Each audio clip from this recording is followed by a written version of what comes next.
Gracias por interrumpir. Buenos días, chicos, siendo hoy 18 de febrero del año 2021, perdón.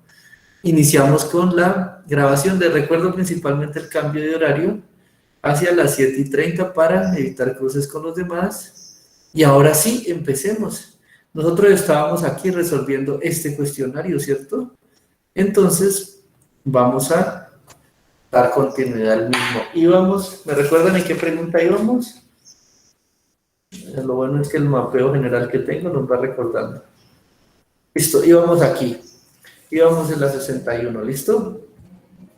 Vamos a dar continuidad y vamos a seguir con la 62. Como vemos la 62, ya ustedes están detallando y es una pregunta de química orgánica, ya vemos ahí como tal. Dice, cuando un ácido carboxílico reacciona con una base, se forma una sal y agua, como muestra la siguiente reacción. Listo. Entonces, ubiquemos acá. Dice, esto es un ácido carboxílico. Entonces, y esto que está aquí es una base, NaOH, ¿listo? Lo primero que vamos a recordar nosotros aquí es nuestra química orgánica básica. Y en química orgánica vamos a recordar que hay principalmente dos funciones, alifáticas, o lo que vamos a llamar cadenas carbonadas.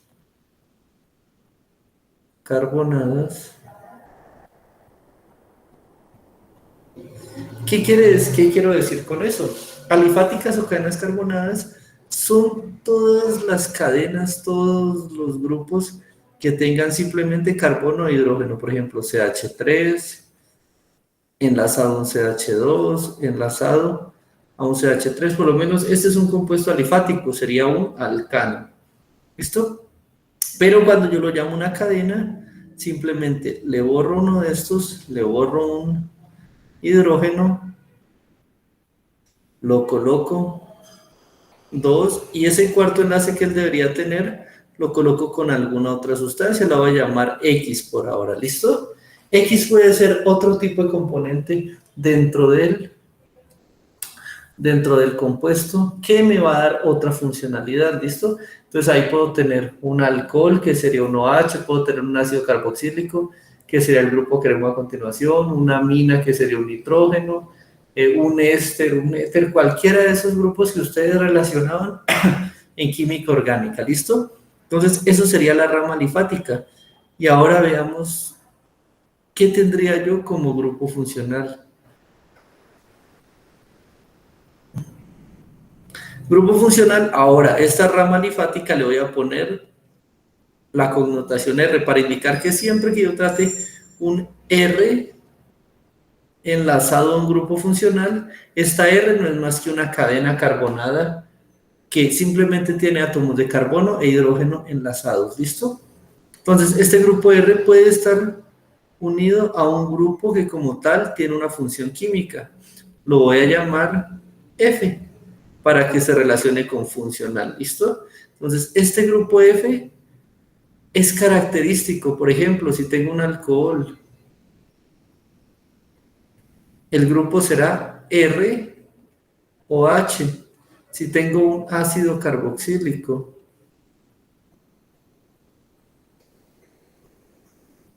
que es el que nos interesa, será R, la cadena, vinculado a un C, doble enlace O, enlazado a un OH. Esta estructura que tenemos aquí, C, doble enlace O, enlazado a un OH, es lo que yo voy a conocer como un grupo funcional para la familia de los ácidos carboxílicos.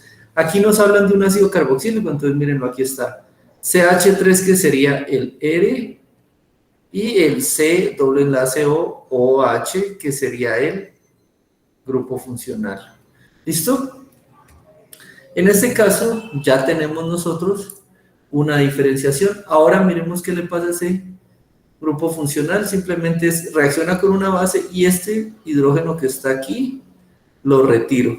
Y observamos que queda como O, ahorita enlazado al Na. Es como si hubiera cambiado ese hidrógeno por Na. Y miren que el sodio que tenía aquí, el Na que tenía en la base, Ahora recibe el hidrógeno y me queda como una molécula de agua. Esto también lo puede representar así como H o H. ¿Listo? Miren, el OH que venía con la base, este de aquí, ahora está con el hidrógeno. ¿Listo? Y ahí hemos desarrollado una reacción como tal. Ahorita sí. En la reacción de un ácido carboxílico con hidróxido se obtuvo como producto la siguiente sal. ¿Listo? Identificamos, esta sería la R, cadena carbonado, la parte alifática. Este de aquí corresponde a mi grupo funcional. ¿Listo? Si antes, aquí me está diciendo, este ya es la sal, o sea que es el resultado. O sea que donde había un sodio que debería haber actualmente,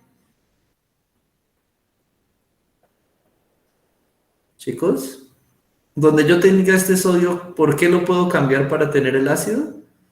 Puedo tener CH3, CH2, CH2, es decir, replico la cadena carbonada, C, doble enlace O, y ahorita en el lugar donde yo tenga ese sodio, miren, debería tener inicialmente un hidrógeno para que sea el ácido carboxílico. Ahí lo borré para que lo veamos. Debería tener un hidrógeno. ¿Listo? Entonces aquí voy a colocar un hidrógeno. Ahorita nos da la pregunta. Teniendo en cuenta lo anterior, ¿cuál de los siguientes ácidos carboxílicos se usó como reactivo para obtener la sal? Este fue el que se usó. Este sería el reactivo. ¿Listo? Vamos a buscarlo dentro de los posibles. Tiene que tener 3 átomos de carbono en la cadena carbonada. Ese tiene 1, 2. Y tiene el grupo funcional. Entonces, no es porque la cadena carbonada debe tener 3. Ese tiene 1, 2, 3. Bien hasta ahí. Ese tiene 1, 2. No nos sirve. Ese tiene 1, 2, 3. Listo. Bien estos dos porque tienen 3. La cadena carbonada tiene 3 carbonos. Ahora vamos a ver cuál de los dos. Necesito que tenga C doble enlace O, C doble enlace O bien, C doble enlace O bien. Ahora tiene que estar vinculado a OH. El de aquí, el D está vinculado a CH3. Este no es un ácido carboxílico. Descartamos el D y verificamos el B. ¿Listo? OH. Este es el ácido carboxílico que fue usado como reactivo. Entonces, la pregunta 62, la respuesta correcta es la B.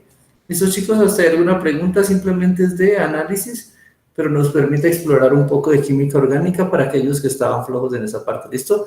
Aquí simplemente es observar qué tendencia hay. Justo donde había un sodio, ahora lo reemplazo por un hidrógeno. ¿Listo? Entonces, simplemente aquí hay un sodio, reemplácelo por hidrógeno y yo voy a tener el ácido carboxílico del cual partió esa molécula.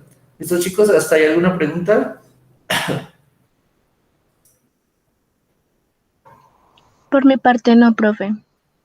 Listo, gracias. Isabel, no hay problema. Vamos a continuar entonces con la siguiente. La siguiente pregunta dice: la solubilidad de un gas en un líquido se define como los gramos de gas que se encuentran disueltos en un litro de líquido. Gramos de gas por litro de líquido. A una temperatura, la solubilidad de los gases en un líquido disminuye con el aumento de temperatura. Entonces, ¿qué es solubilidad de un gas? Tenemos aquí nuestro líquido en cuestión. Entonces yo empiezo a burbujear el gas, supongamos que tengo una manguerita y empiezo a burbujearlo. Algunas partículas de gas se quedan atrapadas, entonces esa cantidad la voy a medir en gramos de gas por litro de solución. ¿Pero qué me dice esto?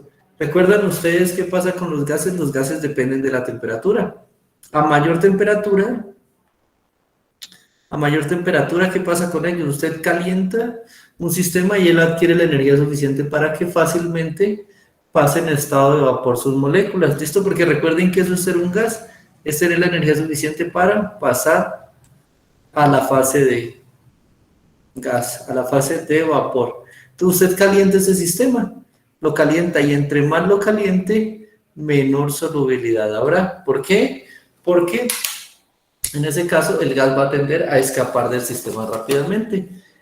Entonces, aquí dice, la solubilidad de los gases en un líquido disminuye con el aumento de la temperatura, de forma que a mayor temperatura, más moléculas de oxígeno gaseoso pasan de la solución líquida a la fase gaseosa. Esto lo entendimos porque adquieren la energía suficiente para irse de la solución. ¿Listo? Teniendo en cuenta lo anterior, ¿cuál de los siguientes modelos es el más adecuado para representar este fenómeno? Entonces, ¿qué pensaría yo? Listo.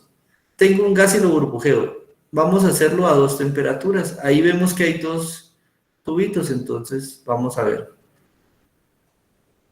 Lo que lógicamente yo esperaría es que sean 2 condiciones diferentes.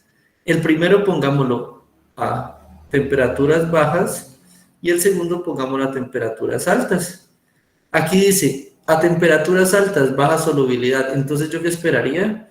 Que a temperaturas altas haya 1 o 2 moleculitas por ahí atrapadas en el líquido. ¿Listo? Y a temperaturas bajas, ¿qué pasa? Ellas no tienen la energía suficiente para escapar del sistema. Entonces, yo esperaría que a temperaturas bajas tengamos muchas partículas de gas atrapadas dentro del líquido. ¿Listo? Esa es la lógica y eso es lo que yo buscaría. Veamos cuál nos representa eso. Además de eso, si vemos aquí el dibujo nos muestra lo que pasaría en el gas. Entonces, listo, pongamos acá arriba el gasecito. Baja temperatura, ¿qué esperaría yo? Que pocas suban. Alta temperatura, ¿qué esperaría yo? Que la mayoría tengan la suficiente energía para irse acá arriba. Entonces, ahí ya nosotros diagramamos y por lógica tenemos que buscar cuál se parece a esto. La A, miren, hay una gran cantidad a baja temperatura ubicadas en la parte superior, es decir, que están en estado gaseoso. Y aquí hay pues una cantidad que se disuelve, en ese caso no me sirve porque la cantidad disuelta a baja temperatura tiene que ser la más grande, descartamos. Y en este caso de alta temperatura, miren que hay una gran cantidad de partículas de gas disuelta. En este caso no me sirve, la mayoría tendrían que estar volatilizadas. La B, en la B tengo la misma observación que hacía en la A. Entonces, muchas partículas volando a baja temperatura, eso no es viable. Y a alta temperatura tengo, miren, aquí sí tengo una gran cantidad de partículas volando y una poca cantidad de partículas en solución. Esta estaría bien, pero ya como la primera parte de baja temperatura está mal, ya la debo descartar. ¿Listo, chicos? Ahora sí, veamos la C. En la C observo pocas arriba, muchas disueltas a baja temperatura, eso está bien. Y en la de alta temperatura observo muchas en el estado de vapor, en el estado gaseoso, y pocas en solución, esto estaría bien. Hasta ahí tenemos la que vamos a dejar en visto hasta ahora. Analicemos la D a baja temperatura. Muy bien, pocas en fase de gas, muchas en solución. A alta temperatura, aquí ya no funciona, porque miren que tenemos pocas en fase de gas y muchas en fase líquida. Eso no me sirve. A alta temperatura tienen que estar, obviamente, las partículas más en fase gaseosa, porque ya se favorece más. La respuesta correcta aquí, la C. ¿Listo? La D no nos sirve. Respuesta correcta de la 63, la C. ¿Listo, chicos?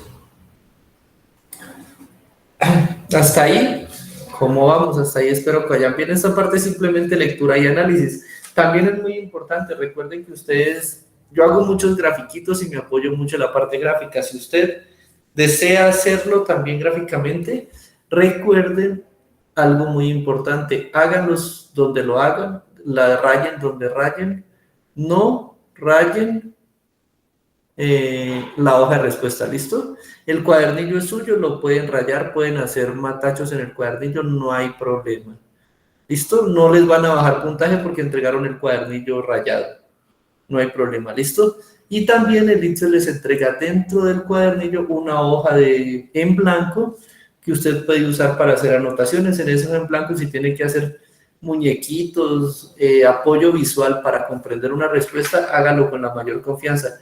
Esa hoja casi está destinada para ciencias porque aquí es donde uno más operaciones o diagramas hace. ¿Listo? Entonces, para que lo tomen en cuenta. Siguiente pregunta. Dice, al comparar los picos en especies de colibríes nectarívoros, es decir, que se alimentan del néctar, se encontró una gran variedad en el tamaño y en la forma del pico, como se muestra en la figura. Entonces vemos diferentes tipos de pico. Y nos dicen que todos ellos se alimentan de néctar. Listo. Hasta ahí vamos tomando esa información. Al consumir el néctar de las flores, los colibríes actúan como polinizadores porque se les pega el polen al pico y luego llevan el polen de una flor a otra. Con base en la información anterior, vamos entonces ahorita sí. ¿A qué se debería la diferencia de tamaño y forma de los picos en las especies del colibrí? Básicamente el objetivo, tengo una flor. ¿Listo? Por ejemplo, voy a tener esto que mal dibujado para mí sería como un clavel y el néctar se encuentra en la parte inferior. ¿Listo? Este es el néctar. Tengo una rosa, supongamos que esto es una rosa. ¿Listo? Y el néctar se encuentra acá al fondo. Voy a hacer algo hasta aquí. Listo. Listo, vamos a dibujar este clavel. Dibujemos la rosa. Y dibujemos, por ejemplo, una de esas margaritas que son así. Perdón los dibujos tan feos, pero ustedes me van entendiendo. ¿Listo? Y el polen está aquí. Veamos esto. Si yo tengo un colibrí que se quiere alimentar del néctar de estos, ¿el pico de ellos va a ser igual? Primero, el colibrí que intente llegar al clavel debe tener, de preferencia, un pico largo porque esta presenta una distancia mayor que la rosa. Por ejemplo, presenta una distancia mucho mayor que la de la margarita. El de la rosa, supongamos que el de la rosa le queda, porque es muy pomposa, le queda muy difícil ponerse por acá, entonces él posiblemente desarrolla un pico que le permite ubicarse fácilmente aquí y tomar el alimento, ¿listo? Y el de la margarita no necesita nada, simplemente necesita un piquito que le permita llegar. Esos son adaptaciones morfológicas. Adaptaciones morfológicas. ¿A qué se deben esas adaptaciones principalmente? A que a lo largo de mucho tiempo los especímenes de una especie tienen hábitos que los obligan a que ellos desarrollen alguna adaptación, algún cambio en su fisionomía que les hace la vida más fácil, ¿listo? Entonces, por ejemplo, yo asumiré, este colibrí, el primero tiene un pico largo y recto, entonces posiblemente él es el que se encuentra ligado al clavel. Estos dos colibríes tienen un pico curvo y largo, por ejemplo, este, yo diría, este lo tiene largo y curvado, puede alimentarse el clavel, pero también, si seguimos esta lógica, podría alimentarse la rosa. El de aquí, muy curvado, digamos que se alimenta al 100% de la rosa. Y el último se alimentaría 100% de flores que no tengan mucha profundidad, que el néctar esté superficial, margaritas, girasoles, cualquiera de ellos, ¿listo? Entonces, eso lleva una variación. Ahorita la pregunta es, ¿a qué sería la diferencia en el tamaño y en la forma de los picos? La principal diferencia que yo noto ahí es la forma de la flor de la cual se alimentan. A unos les gusta el clavel, entonces van a tener que desarrollar el pico más largo, a otros les gustan las rosas, van a tener que desarrollar el pico curvo, y a otros les gustan las margaritas, va a tener que en su adaptación morfológica desarrollar un pico corto para no lastimar, por ejemplo.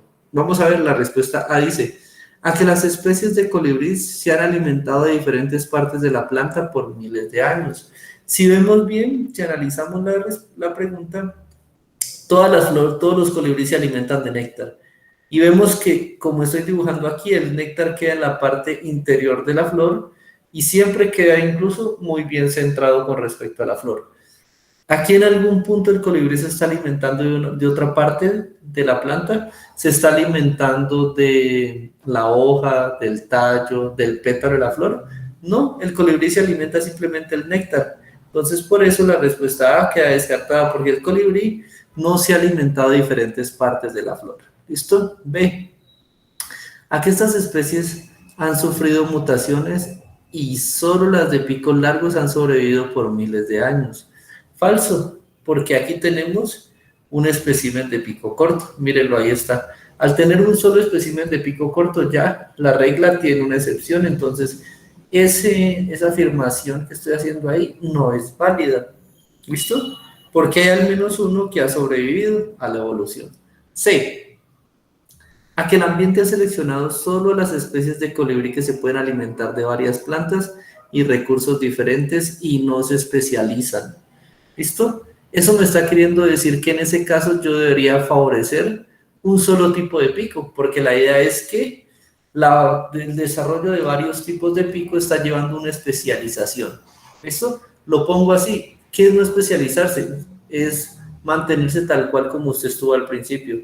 Si la flor cambia, usted necesita volverse especialista o desarrollar algo que le permite llegar a esa flor y adaptarse y poder alimentarse.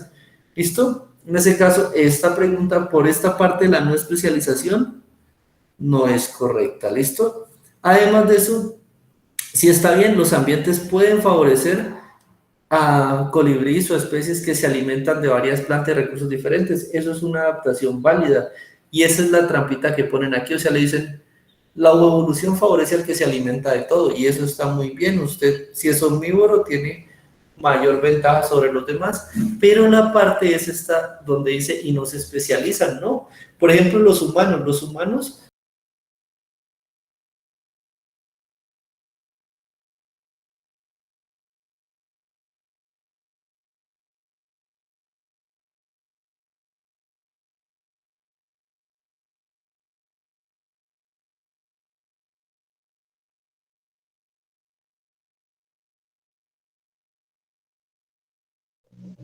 Hola chicos, ¿me oyen? ¿Me escuchan?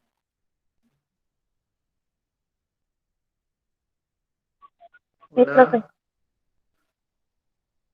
Es- Chicos, Sí, profe. hola chicos.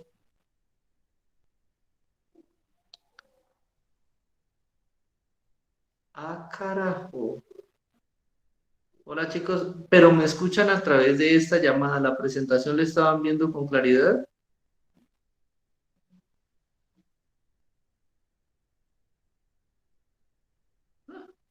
Eso chicos, les tengo una noticia. Denme en un momento.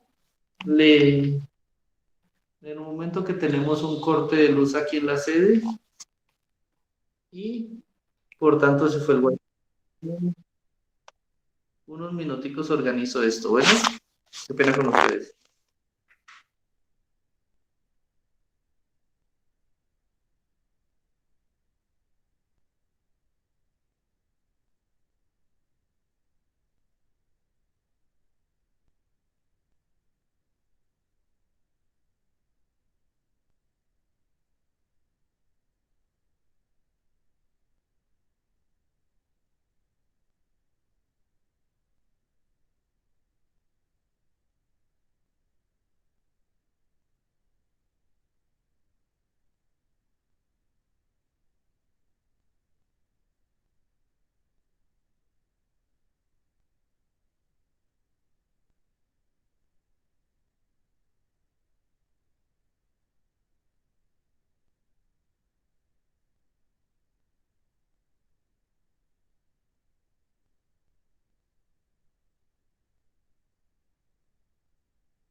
Hola, hola chicos, ¿me oyen? ¿Me captan ahí? ¿Volví?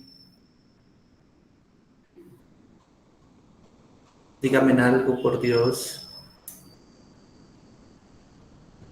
Sí, profe. Profe, sí. Listo, profe, listo, estudiantes, bienvenidos. Les comunico, se fue la luz aquí en la sede, por tanto me estoy alimentando de los datos, ¿listo? En caso de que la videollamada se entrecorte, pues es por problemas de conexión que tenemos acá, y si se cierra, es porque nuestro recurso internet llegó al límite, ¿listo? Entonces, de todas formas, vamos a hacerle hasta donde podamos, y con eso damos el día de hoy, ¿listo? Si en algún caso llega a faltar, eh, llega a faltar algo de la clase, la recuperamos el día de mañana que tenemos más tiempito, ¿listo? Tenemos tiempito de la tarde. En ese caso voy a salirme del celular, lo que implica que a partir, mientras en la presentación, si tienen algún compañero que quiere ingresar, díganle que lo haga ya, porque una vez entre la presentación ya se quedaron por fuera, ¿listo? Porque voy a, para ahorrar datos, salirme de acá. ¿Listo, chicos? Así quedamos. Continuemos. Listo. Entonces, ahorita sí. Continuamos con la presentación. Entonces, ¿cómo íbamos? Estábamos hablando aquí de que estábamos viendo que y discutiendo sobre los picos. Y yo les estaba contando, es que el hecho de la evolución, de que una especie no se especialice, comúnmente asocia su extinción, y les hablaba en otros los humanos, cuando evolucionamos nos tuvimos que adaptar y especializar a dos actividades principales. ¿Cuáles fueron las dos actividades principales? La primera fue la cacería, cazar nuestro alimento, alimentarnos de otro tipo de organismos, y la segunda fue la agricultura. Esas dos fueron las actividades a las cuales nosotros evolucionamos. Y como especie eso nos llevó obviamente a evolucionar cada vez en factor de esas dos actividades, ¿listo? Por eso, la parte que dice y no se especializan es la parte que arruina la respuesta C. Por eso la C no será. Nos queda únicamente la D. La D dice, a que cada especie de colibrí se ha especializado en consumir el néctar y polinizar determinadas especies de plantas por miles de años. Eso me indica, el de piquito largo siempre ha preferido durante miles de años alimentarse de flores que son largas. Los de picos cortos se han alimentado durante miles de años de las flores de pico corto, y los que tienen el pico curvo probablemente se alimentan de flores donde necesitan esa curvatura para acceder fácilmente a la flor. Incluso ustedes, yo no sé cómo llaman eso, hay algunas orquídeas que son así, ¿listo? Que la flor con el tiempo cae, entonces posiblemente necesitan el pico para ingresar acá y alimentarse del polen, ¿listo? Entonces efectivamente la respuesta correcta es la C, la D, perdón, D de dedo. Entonces respuesta 64 tendríamos la D. Hasta ahí, la mayoría de preguntas sí han visto que tienen incluido en su interior la respuesta. Lo único que nosotros debemos garantizar aquí es, como tal, leer bien la pregunta. Listo, leer. Y por eso les exijo, por favor, chicos, que tomen el ejercicio de leer estos cuestionarios varias veces. No lo hagan una sola vez y se olviden de él. Luego pueden volver, releerlo, mientras vamos haciendo el desarrollo de la temática. ¿Listo? Pasamos al siguiente punto. El siguiente punto es el 65 y dice así. En un experimento de física se requiere demostrar el fenómeno de oscilación de un objeto sujeto a un resorte. ¿Listo? El cual está sobre una superficie, una superficie con rozamiento. ¿Qué quiere decir eso? Que los dos bloques, el bloque y la superficie, hacen fricción y por tanto en algún punto el movimiento se puede detener porque hay una fuerza de rozamiento. El resorte se estira a una distancia x sub 0 desde su posición de equilibrio y se libera para que oscile libremente hasta detenerse a causa de la fuerza de fricción. ¿Listo? Como muestra la figura. Un modelo para la fuerza de fricción entre dos objetos sólidos establece que esta es proporcional a la fuerza normal. Entonces, lo primero que nos dicen, fuerza de fricción es proporcional a la fuerza normal. Y la fuerza normal es igual a masa por gravedad. ¿Listo? Eso nos dice ahí, además de la rugosidad de la superficie. Ah, listo, entonces, fuerza de fricción también es proporcional a la rugosidad. Y aquí entonces tenemos la ecuación que nos dicen acá. Nos dicen, la fuerza de fricción o la fuerza de rozamiento va a ser igual a la rugosidad de la superficie multiplicado por la normal o la fuerza de fricción multiplicado por la masa por la gravedad. Permítame, le doy ingreso a alguien.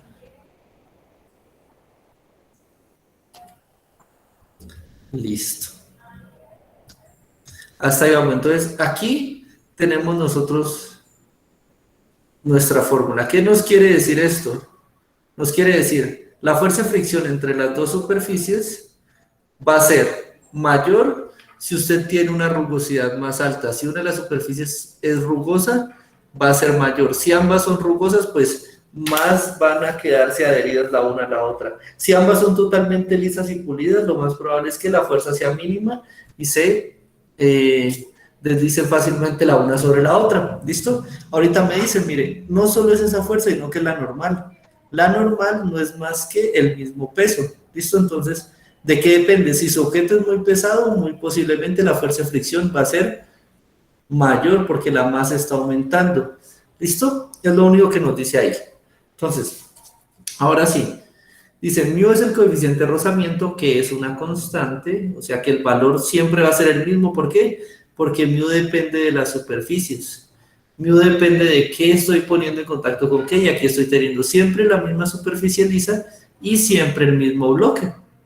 M es la masa del objeto, la cual también indirectamente es una constante porque el objeto en movimiento lo voy a tener siempre constante.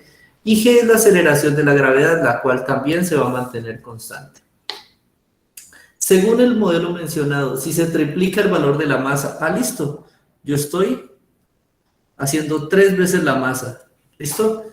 En este caso, cuando estoy triplicando la masa, ¿yo qué esperaría? ¿Listo? Triplico la masa, es decir que 3 veces la masa, por tanto, si es proporcional a la fuerza, yo podría decir que la fuerza de rozamiento va a ser ahora multiplicada por 3. Si aumento la fuerza de rozamiento, ¿qué va a pasar?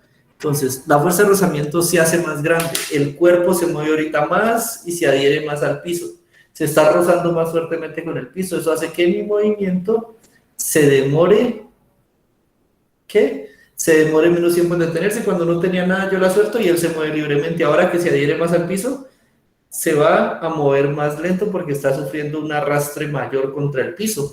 Y en ese caso, posiblemente el periodo de oscilación baje, es decir, él antes se movía así, ahora se tiene que mover más lento porque está pegándose más tiempo al piso. Vamos a leer las respuestas a ver cuál dice. Tarde más tiempo en detenerse porque la masa le agrega más impulso al sistema. Falso, no va a tardar más tiempo, antes por el contrario se va a detener más rápido. Además de eso, miren que la masa en ningún momento está haciendo e impulsando en el eje X. Tendremos aquí, el movimiento se está dando oscilar hacia acá y luego vuelve. Entonces el movimiento se está dando sobre el eje X, ¿cierto? La masa tiene un componente de peso, el cual está apuntando, ese sería el peso, la masa por la gravedad es igual al peso, ese sería el aporte de la masa y está apuntando en el eje Y. En este caso, el impulso tiene que ser cualquier cosa que me aumente el movimiento en el mismo sentido que está siendo realizado, es decir, en el mismo eje X. Y en este caso, no estoy aportando el impulso al sistema al adicionar más masa. ¿Listo? ¿Por qué? Porque el impulso debe ir en el mismo sentido del movimiento y aquí está yendo en otro eje distinto. Entonces descartamos. B. Tarda el mismo tiempo en detenerse porque el coeficiente de rozamiento permanece igual. El coeficiente sí permanece igual, listo. Pero miren, aquí estoy triplicando la masa. Entonces, como el coeficiente se multiplica por esa masa, la fuerza de fricción como tal se estaría triplicando. En ese caso, sí estoy cambiando una fuerza y lo que importa ahí no es el coeficiente, lo que importa ahí es la fuerza resultante que voy a tener. Entonces también la B se descarta, listo. A no es, B tampoco. Vamos por la C.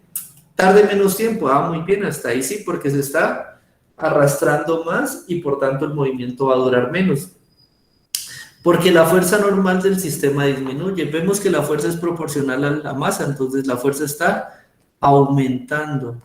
Y de paso está aumentando por 3. Es una posibilidad, como son lineales, podría tal vez asumir eso, entonces falso, no está disminuyendo. Y nos queda únicamente la D que dice, tarde menos tiempo en detenerse, muy bien, porque la fuerza de rozamiento se incrementa.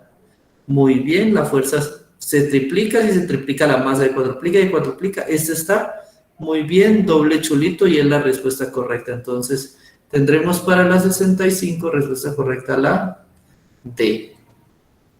¿Listo, chicos? Hasta ahí, ¿cómo vamos? ¿Bien?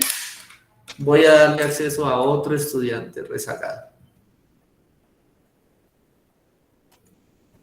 Aquí les doy acceso a todos. ¿Listo? Entonces, chicos, bienvenidos.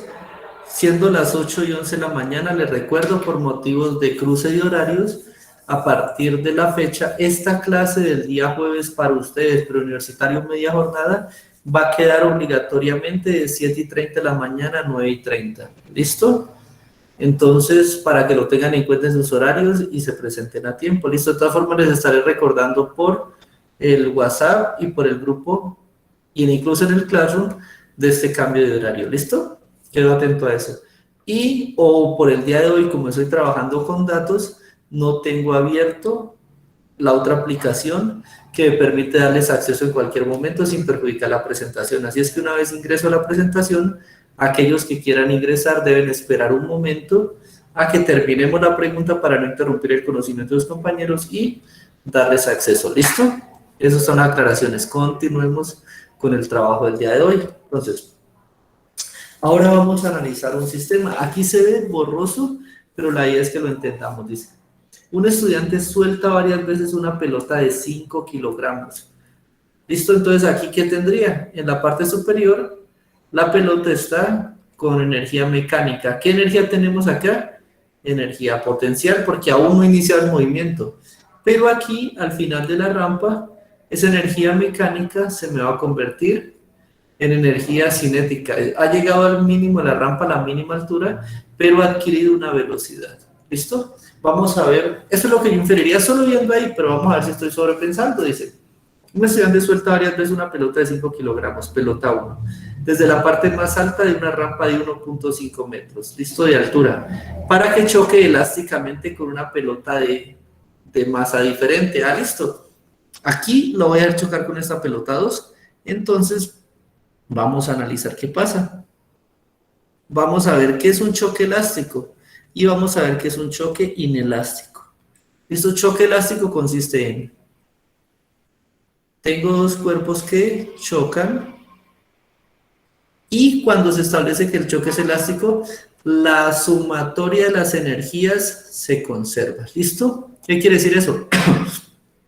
Que si traigo 100 unidades de energía por acá y este me está ejerciendo 100 unidades de energía, cuando en el momento posterior al choque, el sentido del movimiento cambia.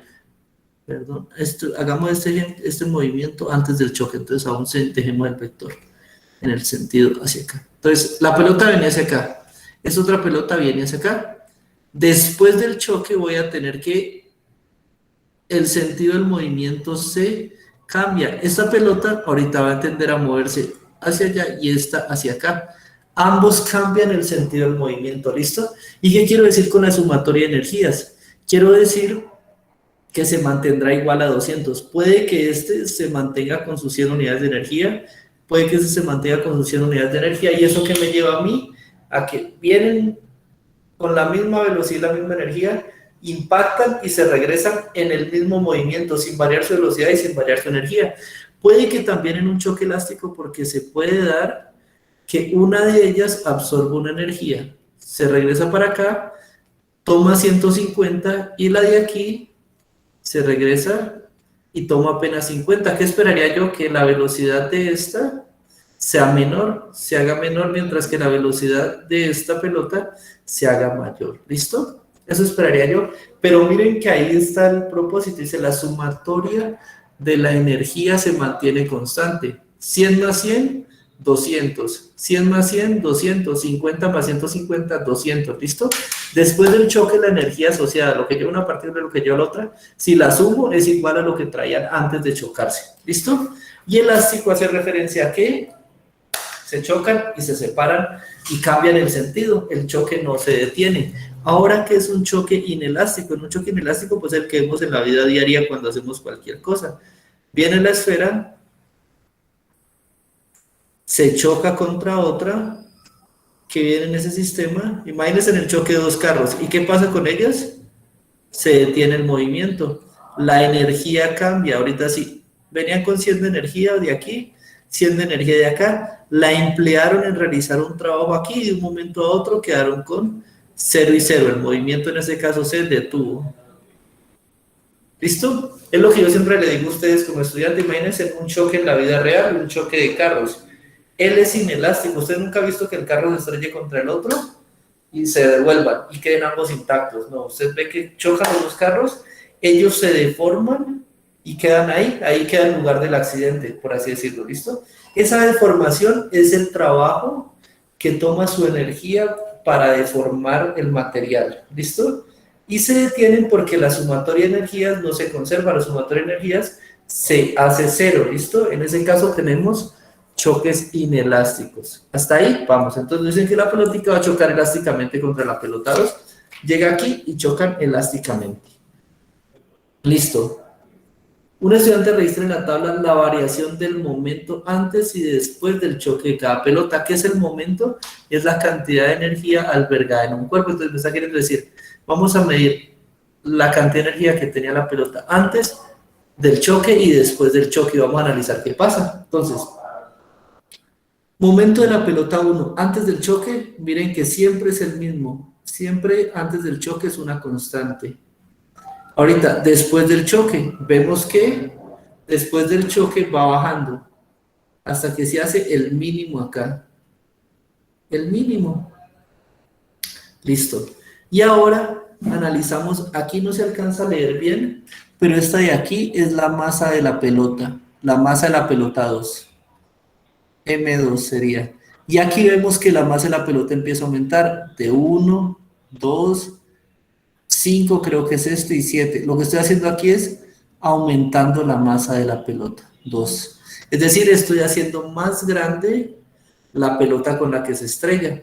¿Listo?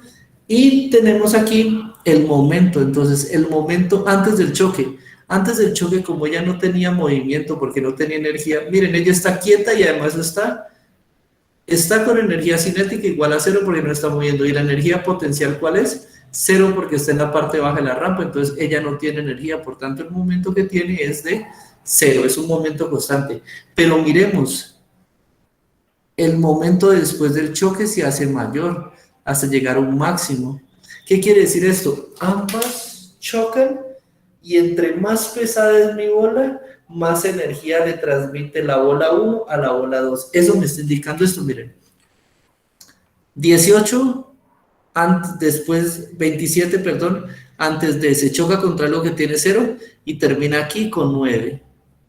Ahorita, aumenten el tamaño de la pelota, aumentele el tamaño contra lo que se estrella, entonces mayor masa, se está estrellando contra una mayor masa, hay una mayor variación en el momento, es decir, ahorita sí pasa de 27 a menos 4, es decir, que está transmitiendo casi 31 unidades de momento, y miren que acá esas 31 unidades se ven reflejadas aquí, aumenta. Quiere decirme eso que el choque más grande, donde transmiten más energía, el choque 4, y el choque en el que menos se transmite energía va a ser el choque 1, eso es lo que estoy diciendo. Lanzamiento 1, transmito menor energía, transmito apenas como 2 unidades de energía. En el choque 4, transmito 31 unidades aproximadamente. ¿Qué es lo que varía? Que en el momento 1 tengo una masa pequeña y en el momento 4 tengo una masa grande. Ahorita sí, veamos la pregunta. Para ver la pregunta voy a borrar esta parte.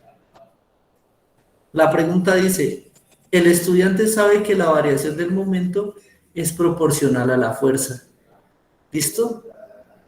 Entonces, Momento del sistema es proporcional a la fuerza que yo ejerzo.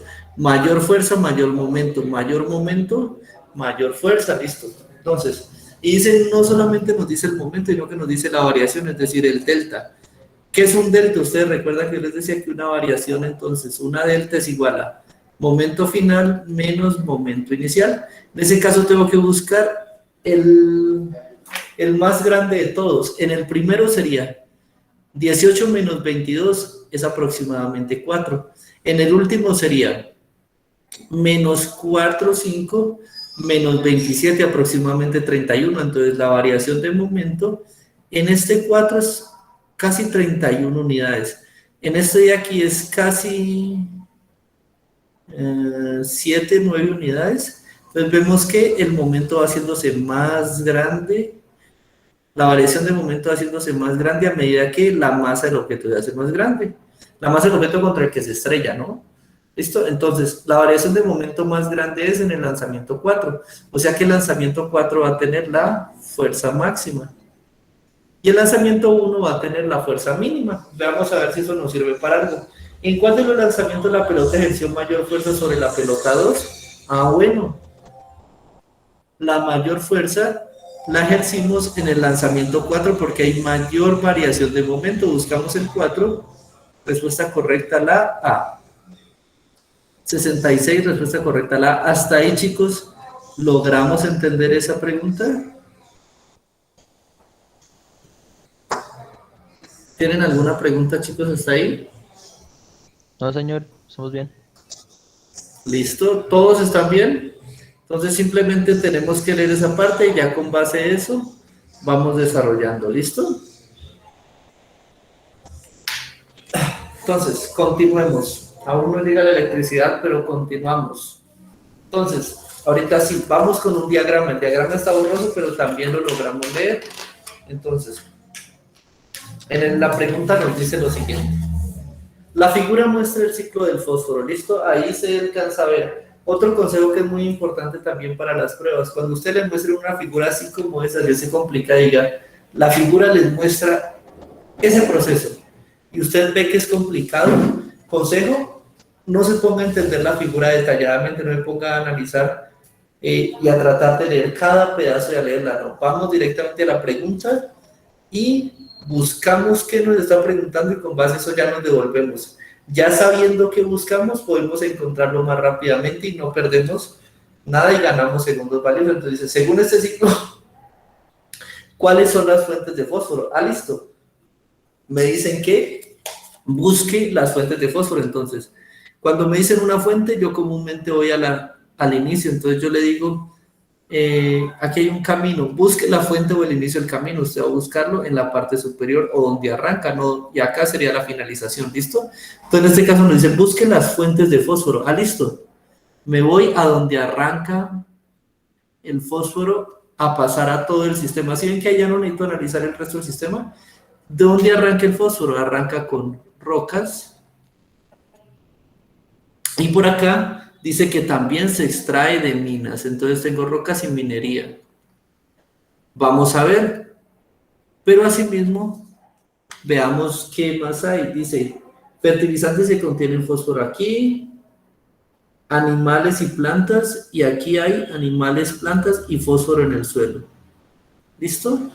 Entonces vamos a analizar, yo puedo extraer el fósforo de minas, extraerlo también de las rocas, o extraerlo de animales como tal, que son los que crean este ciclo que está aquí. Entonces, vamos a ver. Respiración de plantas, algas y diferentes tipos de animales. No están acá arriba, donde arranca principalmente el proceso. Entonces, no son. ¿Listo? B, la atmósfera en ningún momento veo, es más, esto indica, esta variación aquí, a pesar de que sea borrosa, es una montaña, entonces no indica que estoy interactuando con la atmósfera, que sería la fase gaseosa de nuestro sistema, listo, nuestro planeta, falso. C, las corrientes marinas, tampoco veo ahí ningún río implicado, entonces se descarta rápidamente y nos queda únicamente la D.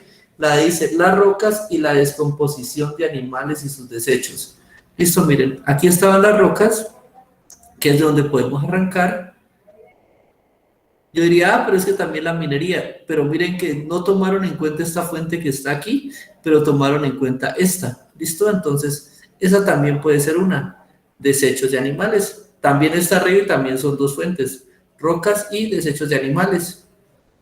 Esa sería la respuesta correcta, la D en este caso, ¿listo? 67, la D. ¿Qué entonces les recomiendo cuando vean un diagrama, un ciclo o algo complicado? Primero, lean la pregunta. Con base a la pregunta ya se devuelven al diagrama buscando puntualmente qué necesitan del diagrama, ¿listo? Hasta ahí continuamos, espero que vaya muy bien. Eso que vemos ahí es una red trófica. Leamos lo que dice aquí. El modelo muestra un ejemplo de una red alimentaria en un ecosistema. Eso es una red trófica, ¿listo? Una red trófica, antes se decía pirámide alimenticia o pirámide trófica, que era eso. Acá teníamos los productores, aquí teníamos los herbívoros, y acá teníamos los carnívoros de primer nivel, y acá teníamos como tal al depredador supremo. ¿Listo? Antes se conocía así, y se establecía así, se trataba de colocar las plantas de aquí, los animales de aquí. Ahora se hacen redes tróficas, por esto mismo que veo aquí, yo puedo ver que, por ejemplo, dos individuos, un carnívoro, como por ejemplo un cuervo, y un herbívoro pueden servir de alimento al mismo depredador, ¿listo? Y eso hace que se pueda tener un mapeo general y mucho mejor de cómo funcionan los ecosistemas. Entonces, por eso se pasaron a redes alimentarias o redes tróficas. Ahí vemos eso y dice, la dirección en la que apunta la flecha indica sirve de alimento. Entonces, por ejemplo, esta ave sirve de alimento al zorro, este conejo sirve de alimento al zorro, la zanahoria sirve de alimento al conejo, el pasto sirve de alimento al conejo, y ahí podemos ir leyendo este sistema. Listo, ahorita sí, no nos vamos a poner a leerlo a totalidad, vamos a la pregunta. De acuerdo con el modelo, si los zorros desaparecen, listo, voy a matar a los zorros. Adiós, zorros. Se fueron los zorros de aquí. ¿Listo? No tengo zorros. Si los zorros desaparecen, ¿cómo podría afectar la red alimentaria del ecosistema? Yo veo, ¿de los zorros se alimenta alguien? No, no se alimenta nadie, es decir, no hay ninguna flecha que salga de él, entonces de los zorros no se alimenta nadie, o sea que nadie se va a morir de hambre si el zorro no está. ¿Listo? ¿Qué va a pasar ahí? Que el zorro sí se comía a dos especies. ¿A qué especie se comía? Justamente se comía al conejo y se comía a, ¿qué es eso? A la mirla. Entonces se comía al conejo y se comía a la mirla. Eso indica que ya ellos, al no tener quien se los coma, muy posiblemente su población va a aumentar. Y miren, ¿listo? Si alguien se alimenta de la mirla, nadie, solo el zorro. ¿Alguien se alimenta del conejo? Nadie, solo el zorro. Si el zorro desaparece, ellos dos van a quedar libres y pueden seguir reproduciendo sin nadie que se los coma. Ahorita sí vamos a aumentaría la población de búhos. ¿Los búhos tienen algo que ver con el zorro? No están ni siquiera vinculados, están acá arriba, ambos son depredadores, pero el uno se alimenta de unas cosas, el otro se alimenta de otras, por tanto, viven cada uno por su lado y no se afectan. ¿Listo? B. Disminuirá la población de conejos al no tener zorros de los cuales alimentarse.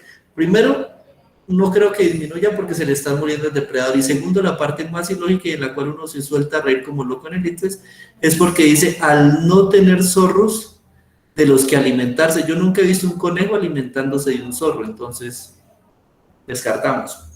C. Aumentaría la población y de mirlas al no tener depredadores. Es lo que estoy diciendo al interpretar la pregunta. Respuesta correcta, la C. Y la D dice, disminuiría la población de mirlas por un aumento en la población de saltamontes. El zorro nunca afecta a los saltamontes que están aquí. Entonces no puedo afirmar eso. ¿Listo, chicos? Respuesta correcta de la 68 es la C. ¿Listo? Hasta ahí, ¿cómo van? ¿Vamos bien? Vamos a darle acceso a Juliana Zamboni. Sí, señor. Profe, una preguntita. Dime, Juliana. Jennifer. ¿Quién está hablando? Eso, Jennifer. Profe, es que en este trabajo que estamos en estos momentos viendo, pues se me presentaron dificultades, pero no tantas. En el 5 que hice ayer, sí, profe, me fue como mal. Entonces, quería saber si lo va a explicar hoy o qué día. No, hoy terminamos este que es el 4. De acuerdo, tenemos que terminar el 4 para pues que quede bien claro para todos ustedes las respuestas. Y yo creo que el 5 lo arrancamos o mañana o a más tardar el lunes, ¿listo? Bueno, sí, señor, sí, es que con el 5 sí quedé, pues como, no sé, no me fue tan bien y eso me preocupa. No, listo, profe, tranquilo que ese sí lo tendremos. Ay, Dios mío, ese sí lo tendremos para mañana o en el peor de los casos para el lunes. Y creo que va a ser para el lunes porque les tengo una noticia. Bueno, tratemos de hacerlo hasta donde pueda. Recuerden que en el centro donde estoy trabajando ahorita no hay luz. Entonces, los datos hay y está funcionando. Lo que me acabo de dar cuenta es que el computador se va a descargar. Entonces, en caso de algo, chicos, en caso de que se corte la llamada, mañana repondríamos el tiempo, ¿listo? Entonces, mañana me preparan para la clase de 3 horas, que creo que nos tocaría de 10 a 1, ¿listo? Pero estén preparados por si algo. Entonces, ahorita sí, sin más dilatación, sigamos antes de que se nos descargue todo esto y tengamos que parar, listo. Dice, durante la ósmosis, el agua se mueve de un lugar de menor concentración de soluto a un lugar de mayor concentración. Entonces tengo dos lugares. La ósmosis es el paso de solvente, o sea, cuando yo digo que va a migrar agua o solvente, aquí tengo H2O, que la voy a pasar de un lugar a otro, eso es lo que yo conozco como ósmosis. ¿Listo? Siempre. Y en este caso, sigue esta ley, la ósmosis se hace a través de una barrera semipermeable, es decir, que tiene que haber algo que me limite los dos sistemas. ¿Listo? Se mueve a un lugar de menor concentración de soluto, es decir, un lugar donde está diluido, a un lugar donde está concentrado. ¿Cuál es el objetivo del agua? El agua siempre va a ser un solvente. Ella va a tender a solubilizar. ¿Sí vieron? Ahí se acabó la batería. Un solvente. Pero llegó la luz. Somos muy de buenas. Listo. Un solvente, entonces ella va a tender a solubilizar. Cuando ella tiende a solubilizar, ella siempre va a migrar a donde la necesita. En este caso aquí hay poco soluto, pero acá hay mucho, entonces ella va a decir, no, yo quiero solubilizar esto que está acá, y va a pasar a donde haya mayor concentración. Esa es la explicación de por qué esta parte, ¿listo? Un lugar de menor concentración de solutos a uno de mayor concentración. Cuando se igualan las concentraciones, el flujo de agua que ingresa es igual al flujo que sale, y por lo tanto el movimiento neto del agua será cercano a cero. La gráfica muestra el movimiento de agua en un medio hipertónico hasta que se igualan las concentraciones. ¿Qué quiere decir hipertónico? Entonces, hiper hace referencia a que hay mucho soluto, ¿listo? Hiper, mucho. Hipo, poco. Entonces, aquí estamos viendo, ¿listo? Concentración, cambio en el flujo neto del agua. Aquí el cambio es mayor, es decir, la concentración es muy alta, entonces tiende a haber mayor flujo de agua. Este flujo de agua empieza a bajar. ¿Por qué? Porque estoy disolviendo este sistema. Disolviendo el sistema, voy disolviéndolo, hasta que llegue un punto en el cual igualo las concentraciones, y cuando igualo las concentraciones, en ese punto ya el cambio de agua se vuelve netamente cero. ¿Listo? Ahorita sí, un grupo de estudiantes quiere observar cómo varía el movimiento de agua a lo largo del tiempo cuando el medio en el que se encuentra la célula es isotónico. Bueno, aquí viene el truco, isotónico, y entre paréntesis nos dicen qué es, entonces tengo una barrera, sino que dicen que es una célula, entonces ponga que este lado de para acá es la célula, este lado para acá es el medio. Algunos lo dibujan así, otros lo dibujan con la célula ahí metida, listo, no hay problema. Es isotónico, entre paréntesis dicen de igual concentración de solutos. Bueno, la célula tiene 5 aquí adentro, y en el medio hay 5 afuera, listo, eso indica isotónico, igual concentración de solutos, tanto afuera como en el interior, eso es isotónico, listo. Con respecto al citosol, con base en la información anterior, la gráfica que mejor representa el resultado de este experimento sería, dijimos aquí que el flujo de agua se hace cero, miren, el flujo de agua que regresa es igual al flujo que sale, por tanto, el movimiento neto del agua es cercano a cero. El flujo de agua es cero cuando las concentraciones son iguales. Aquí la concentración afuera es igual a la concentración adentro. Pues yo qué esperaría, si las concentraciones son iguales, ¿el agua en qué se va a mover? ¿El agua va a querer moverse? No. Ella va a decir, si voy para acá, no hay nada que hacer. Y si voy para acá, no hay nada que hacer. Entonces, flujo de agua igual a cero. Yo esperaría entonces una gráfica que fuera una línea recta y que fuera cero. La única que tengo aquí, puedo borrar todo. La única, permítame para que no se borre, la única que me queda ahí es la respuesta A, que ustedes ya van a ver, es la que me representa a mí el cero del sistema. Mírenlas, aquí está. A cero, con el tiempo, no hay variación porque aquí la concentración en el medio es igual a la concentración en la célula. Este de aquí es exactamente esta misma gráfica, entonces me está queriendo la concentración en el medio es mayor que la concentración en la célula. Y esa no es porque me dicen que es isotónico. Esta de aquí, el flujo es bajo y luego crece. En este caso estaríamos hablando de que la concentración del medio es menor que la de la célula. La célula entra, mira y se empieza y dice, uy, no, tengo que migrar agua hacia afuera, sacarla. Y la de aquí también habla de procesos, donde hay un proceso hipertónico y luego hay un proceso hipotónico. En este caso, algo raro está pasando porque no debe ser así, no debe la mitad del tiempo ser hipotónico y la otra mitad hipertónico. Entonces, simplemente también la descartamos. Respuesta correcta, porque estamos en un medio isotónico, la respuesta correcta es la A, debe mantenerse una línea recta. ¿Listo? ¿También entendimos esta parte? Permítanme un momento, reviso si ya llegó la red.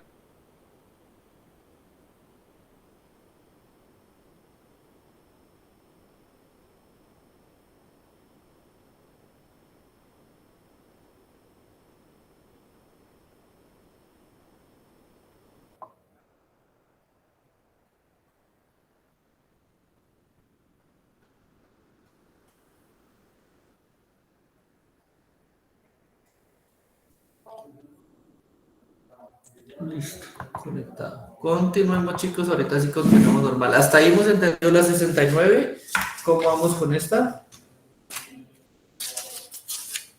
Entonces, si no tienen ninguna duda, sigamos con esa parte de acá. Entonces, ahora sí.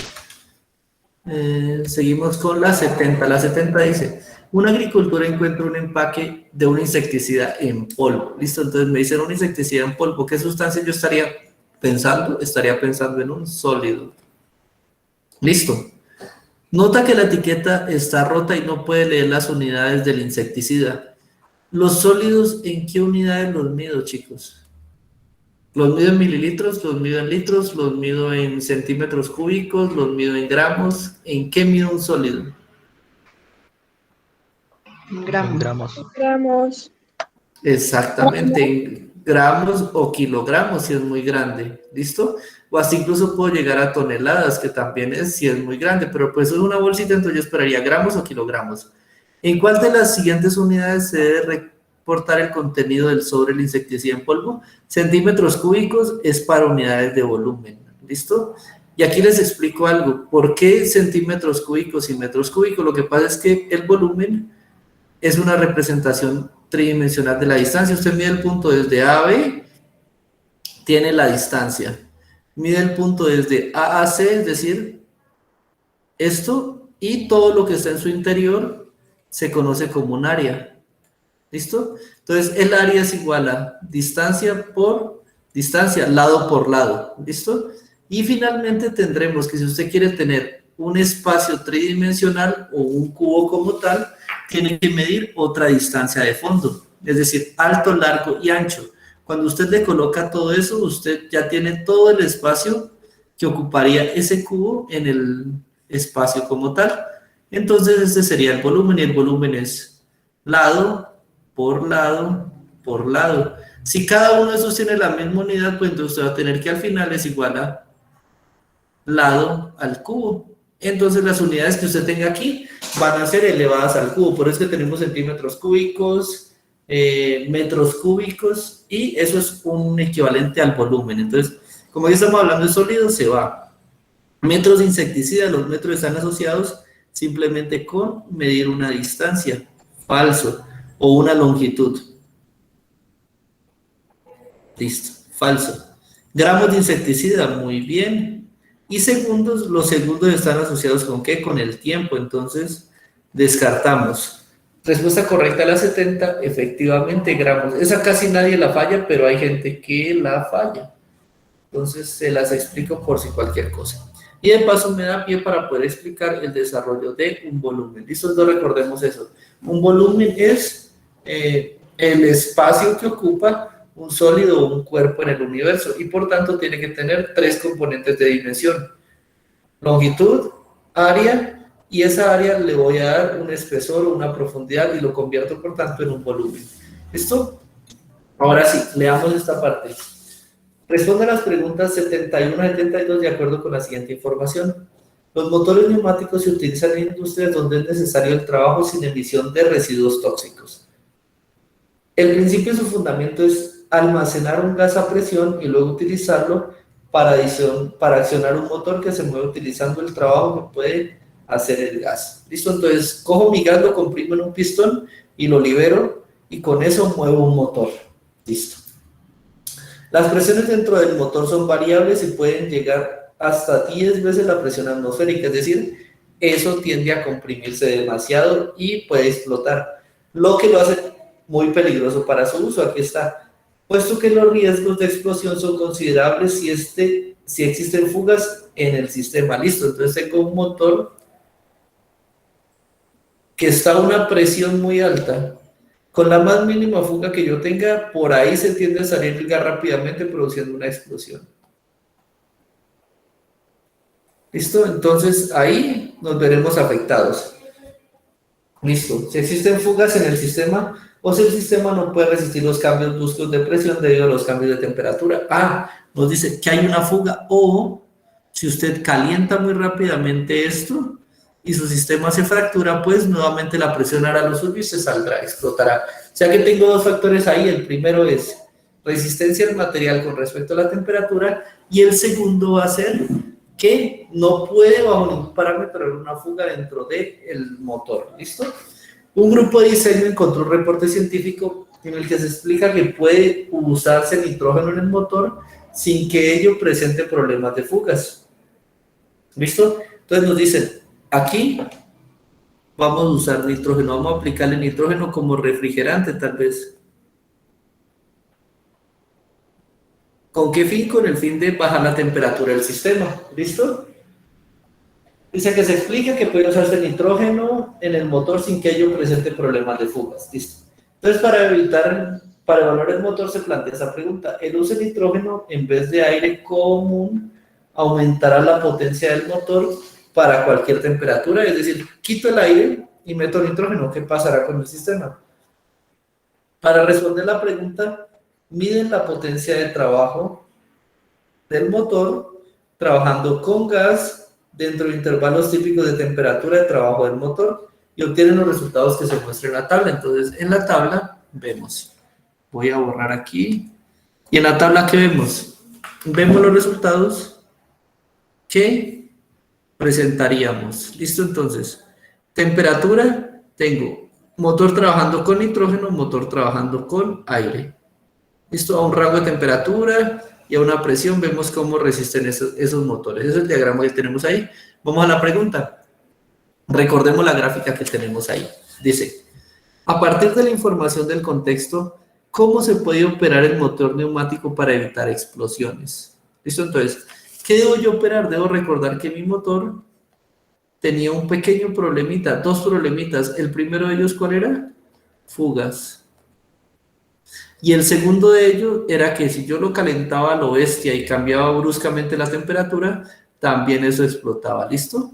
Esas eran las dos condiciones que nos decían a la hora de leer el encabezado. Entonces, A partir de la información, ¿cómo se debe operar el motor neumático para evitar explosiones? A. Mantener el motor en una temperatura de 200 Kelvin para trabajar a su máxima potencia.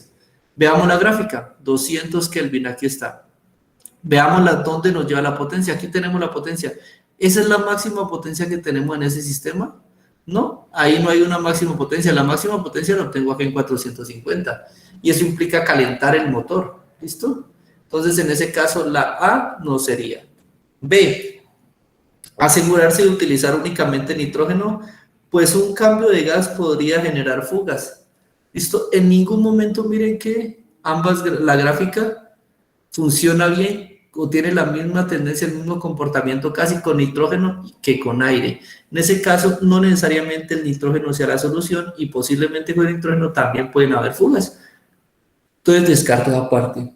C. Evitar fugas y defectos en el motor. Ah, bueno, esa era una de las formas como podía explotar. Entonces, ahí que hago, contrato a alguien que constantemente me esté revisando el motor y me selle las posibles grietas o fugas que haya. Hasta ahí vamos bien. Pues un cambio de la temperatura podría cambiar la presión. Ah, miren, ustedes cambian la temperatura y automáticamente acá dentro la presión aumenta. ¿Listo? Y eso podría hacer que esas fugas pequeñas se conviertan en grietas y explote el motor. Entonces, hasta ahí vamos bien. Y la D tendría que descartarse.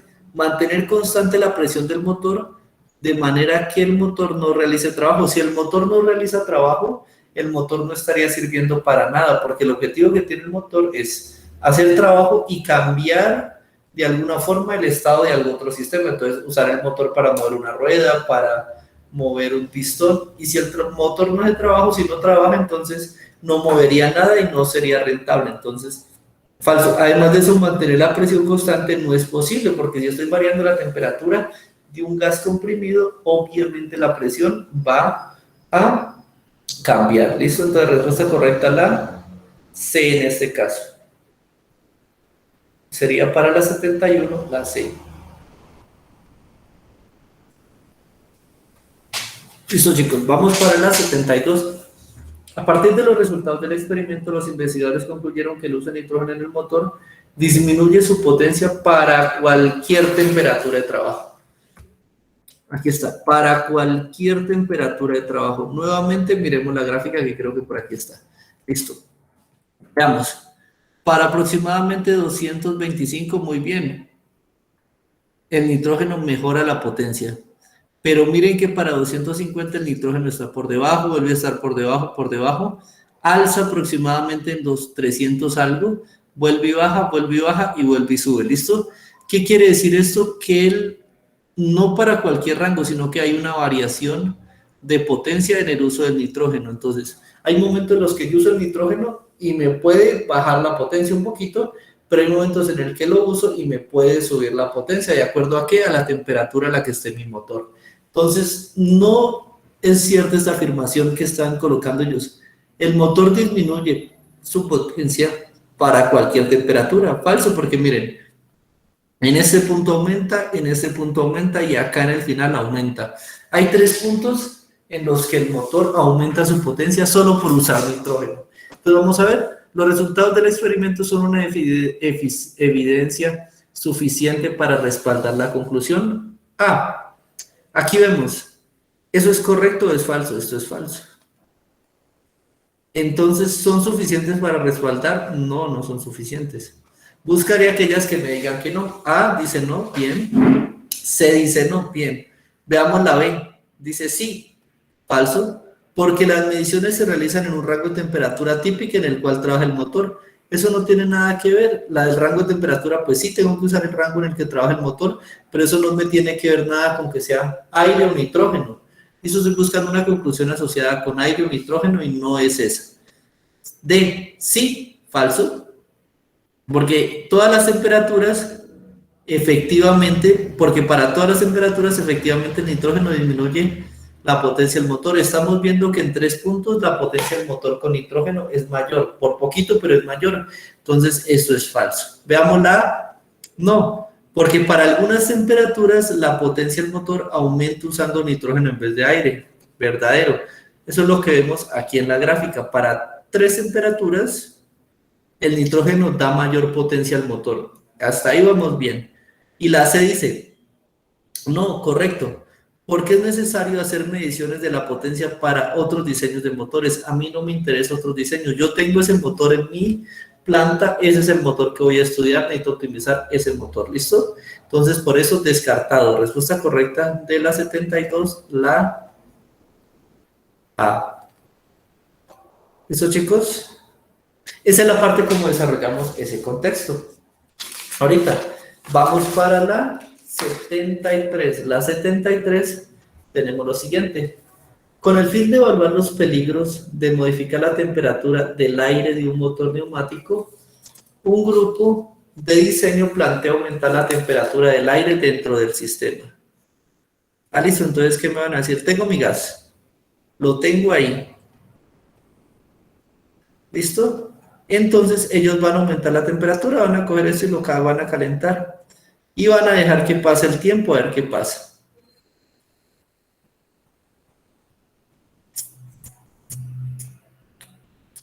Listo. ¿Qué va a pasar? Aquí hay una temperatura 1 y aquí hay una temperatura 2. Esto se calentó. Temperatura 2 es mayor que la temperatura 1. Bien, vamos a ver qué pasa. Dice, un grupo de diseño plantea aumentar la temperatura del aire dentro del motor a un ritmo constante con el tiempo. ¿Listo? Entonces van a hacer esto. Van a medir tiempo versus temperatura y van a medir subirlo de manera constante. Eso es lo que está queriendo decir y esa es la gráfica de ese sistema. Entonces sería así. Considerando que el aire se comporta como un gas ideal y que el volumen del aire dentro del motor permanece constante, listo. Volumen permanece constante. Es decir, que yo no estoy permitiendo que el gas se vaya, ni que salga, ni que se libere, nada, simplemente lo tengo ahí apretado. Entonces, volumen igual a constante. ¿Cómo variaría en función del tiempo la presión en el motor? Aquí voy a tener una temperatura inicial y mis moléculas se van a mover relativamente poco. O se van a mover de acuerdo a la energía que les dé la temperatura. Si yo aumento la temperatura, ¿ustedes creen que se van a mover más despacio o más rápido esas partículas allá adentro? ¿Más rápido?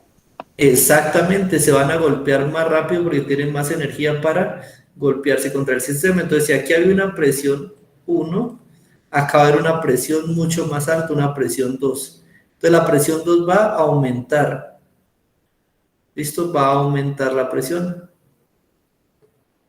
¿Por qué? Porque estoy aumentando la temperatura y al aumentar la temperatura de cualquier gas contenido, la presión interna va a aumentar porque las partículas se golpean más rápido contra las paredes y eso hace que la presión suba. Entonces, ya veo, a mayor temperatura, lo que vamos a tener aquí es a mayor temperatura, mayor presión. ¿Listo? Si yo voy aumentando la temperatura y la temperatura varía con el tiempo, es decir, cada vez que pasa, cada minuto que pasa el sistema calienta más, entonces ustedes qué esperarían, que cada minuto que pasa el sistema se presione más o se presione menos.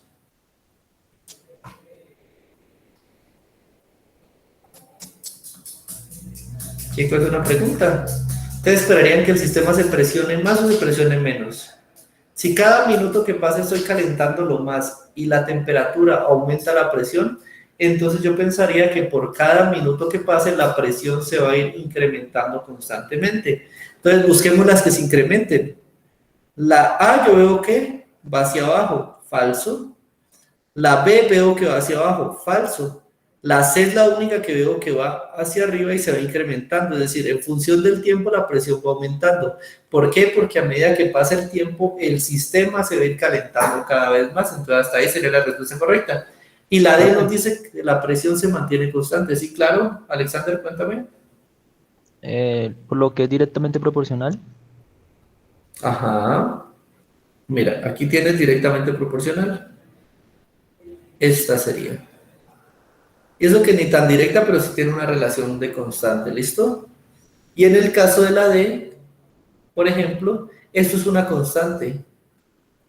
Me está queriendo decir que la presión en el sistema se mantiene constante, y eso no es cierto. Recuerden, siempre que usted aumente la temperatura de un gas, la presión interna del gas va a aumentar. ¿Listo? Entonces, descartamos. ¿Listo? Respuesta correcta, la C. la gráfica que muestra la variación directamente proporcional entre el tiempo y la presión. La respuesta correcta es la 73, la C. ¿Esa sí la entendieron por qué? Listo. Eso es lo que se llama cambio de variable. Yo pongo dos variables que se relacionan, pero las analizo en función de una tercera variable. Entonces analizo temperatura en función de tiempo, presión en función del tiempo. Pero estas dos se relacionan. Y como la temperatura está creciendo en función del tiempo, la presión debe crecer también en función del tiempo. Eso es lo que tenemos ahí. Esas son las mismas relaciones. ¿Por qué? Porque como dijo el compañero, la presión es directamente proporcional a la temperatura. Entonces, debe ser la variable que sea directamente proporcional. Ahorita sí, 74. Un estudiante está preocupado por el aumento de temperatura que se ha registrado en el municipio donde vive en los últimos 2 años y quiere exponer el tema en clase. Para esto dispone del internet y los datos sobre la temperatura promedio de los 5 primeros meses de los años 2013 y 2014. Esa información la despliega en la tabla que se encuentra a la derecha. Listo. Ay, perdón, no la había puesto. Entonces acá está. Veamos aquí. Entonces, mes de enero 2013, 20 grados. 2014, 22. Listo, se calentó. Febrero 20, 25. Se calentó. Aquí voy a poner subió. 23 en marzo, el 2013, 2014, 28, subió. Abril 25, abril del siguiente año, 28, subió. 26, 30, es decir, ¿qué observamos aquí? Observamos una tendencia de que cada año la temperatura ha estado subiendo de a poquitos. ¿Listo? El estudiante quiere comprobar las temperaturas y presentar a los compañeros de manera gráfica la información de la tabla. ¿Cuál de las siguientes gráficas representa mejor la información? Vamos nuevamente a analizar las gráficas. La A, si vemos, es un diagrama de pastel o torta o porcentajes. En la A me dice, mayo, 26 grados, ¿listo? Pero observen que en este caso estoy teniendo la temperatura de un año por un lado y la temperatura del otro por otro lado. En este caso no me permite comparar. ¿Por qué? Porque estoy teniendo análisis individuales. Mi idea sería comparar, ponerlos los dos en una misma gráfica. Y además de eso, el problema que tenemos aquí es que recuerden que en este caso las tortas se establecen principalmente por porcentaje. Entonces no me permite hacer una comparación real entre el valor de temperatura. Entonces este de aquí no es comparable con este. Descartemos esa. La B podría ser, miren, en enero tengo 20. Bien. Y acá en enero del otro año tengo 22, bien. Representa los datos correctamente, muy bien. Hasta ahí la vamos a dejar en visto y vamos a discutir. La C, miren que la C dice promedios de temperatura en grados centígrados del 2013 al 2014. Y vemos, en enero, miren que acá tengo dos tablitas. Enero 2013, 20, 2014, 22. Y me muestra, gráficamente me muestra un aumento. Yo puedo decir, esta barra corresponde a enero de enero del 2013, esta barra corresponde al enero del 2014. Puedo ver que aumentaron. Ahí por la tendencia. Uy, en febrero puedo ver nuevamente una tendencia al aumento. En marzo, más tendencia al aumento. En todas ellas veo una tendencia al aumento. Esta gráfica que está aquí, ¿qué les está permitiendo de forma rápida y concreta? A usted le está permitiendo observar y rápidamente comparar. ¿Listo? Porque ustedes ven una gráfica de un año al lado de la del otro año y eso les permite directamente a ustedes ver el factor aumento bajo, cuál es la gráfica más grande, cuál es la barra más grande y cuál es la más pequeña. Nos permite comparar fácilmente en ese sistema, ¿listo? Mientras que la B, a pesar de que estaba bien, no nos permite comparar. Yo tendría que sacar el dato 20 y acá, bueno, este es 22 y ahorita sí, ¿cuál es mayor? 20 o 22. Aquí ya gráficamente me está mostrando, una llega más arriba que la otra. Sin importar el valor, indica que en ese punto, en 2013, había menos temperatura que en 2014, entonces respuesta correcta la C. Pero Esteban se está preguntando por qué no la D. Porque miren que la D no compara los datos, sino que simplemente los agrupa de una manera hasta extraña. Porque miren que dice, si supongamos que una rueda, la rueda interna es de 2013, dice 26 para mayo. Listo, 26 de mayo, 30 del otro. Aquí yo estoy comparando, pero solo me dan los datos, no me está permitiendo gráficamente presentar. Y hasta donde yo veo, a mí leer esa gráfica con datos ahí puestos uno sobre otro me parece más complicado que leer esta barrita. La barrita simplemente saca más rápido los resultados. ¿Sí vieron? Por tanto, aquí uno se puede dejar ver o se guía directamente por el factor gráfico. La gráfica que mejor represente, esa va a ser la gráfica que voy a tener en cuenta. En este caso, la gráfica C es la que en una sola gráfica me muestra todos los datos. Por eso es la respuesta correcta. La B es correcta, sí, pero me muestra en dos gráficas datos diferentes. En lugar de minimizarme el trabajo, me lo está aumentando. Entonces, por eso, la respuesta correcta sería la C. ¿Listo, chicos? ¿Hasta ahí cómo vamos?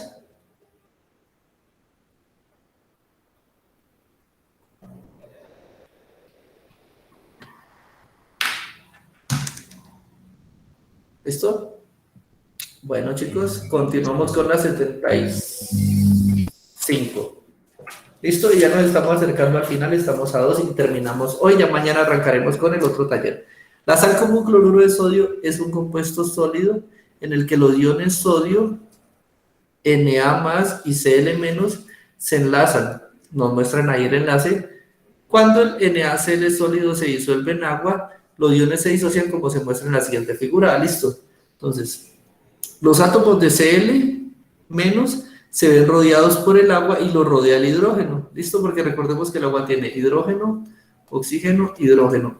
El hidrógeno queda cargado positivamente porque es el menos electronegativo, y el oxígeno queda cargado negativamente porque es el más electronegativo. Por eso el oxígeno va a tender a sulfatar o a rodear a las moléculas positivas o a los átomos positivos. El sodio, entonces, por el oxígeno. Y ese que queda positivo, entonces, por los lados negativos, que sería el cloruro. ¿Listo?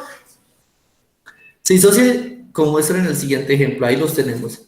Del anterior modelo se puede deducir que cuando la sal se disocia en agua, los iones Na+, vamos a ver qué son los iones Na+, se unen nuevamente a los iones cloruro y forman NaCl sólido. ¿No? Yo veo que aquí hay un sodio y ese se olvidó de que el cloro existía, no se volvieron a unir, entonces cada uno se mantiene libre y cada uno es feliz por su lado.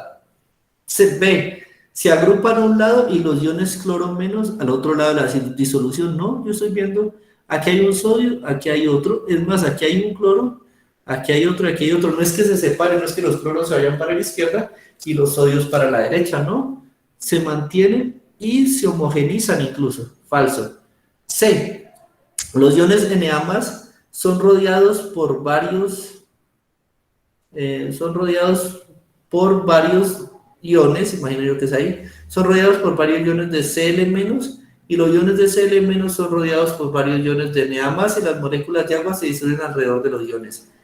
Alrededor del Cl yo veo es agua, y alrededor del Na yo veo es agua. Aquí miren, agua rodeando, entonces falso. Los iones no se distribuyen así, se separan cada uno, por tanto nos queda la D únicamente. Los iones Na+ van a ser rodeados por el oxígeno y las moléculas de agua, muy bien. Lo estoy viendo aquí, miren, el oxígeno el que pega al sodio. Y los iones Cl son rodeados por el hidrógeno y las mismas moléculas de agua, muy bien. Respuesta correcta la D, ¿listo? 75 D. Perfecto. ¿Listo, chicos? Profe, Dime. si se le pasara electricidad a esa agua con sal, eso sería como los puentes que permiten. Sí. Sí, porque recuerdan que cuando nosotros hablábamos de conducción eléctrica, en otro ejercicio, veíamos que necesitábamos un electrolito. El electrolito que hace, toma el electrón de aquí, lo recibe y lo va pasando, permitiendo no hablemos de puentes, porque en ese caso se pueden tener puentes de hidrógeno. Hablemos como de iones que permiten la movilidad electrónica, ¿listo? O simplemente como piedritas que permiten que el electrón salte de un lugar a otro. En ese caso sí hay conductividad eléctrica porque el sodio recibe el electrón y lo transfiere. Hay movilidad iónica. Profe, gracias. Para servirles, chicos, sigamos con la 78, que es 76, que esto me motivó. Durante un día, los investigadores miden la tasa metabólica de varios individuos de 2 especies de lagartijas y los resultados los muestran en la tabla. No miremos la tabla, miremos acá qué dice. Los científicos encontraron la siguiente información. El ritmo circadiano es el reloj con el que cada ser vivo se regula por intervalos de tiempo, el sueño y la alimentación. ¿Qué quiere decir eso? Que hay un ciclo que llama el circadiano que me dice cuándo estoy dormido y cuándo me alimento.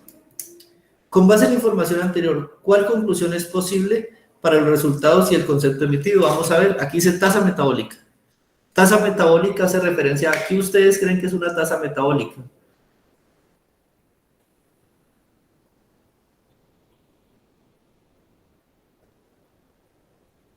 Chicos, tasa metabólica es la cantidad de energía que yo requiero o que obtengo de la alimentación, por ejemplo. Entonces, miremos esta.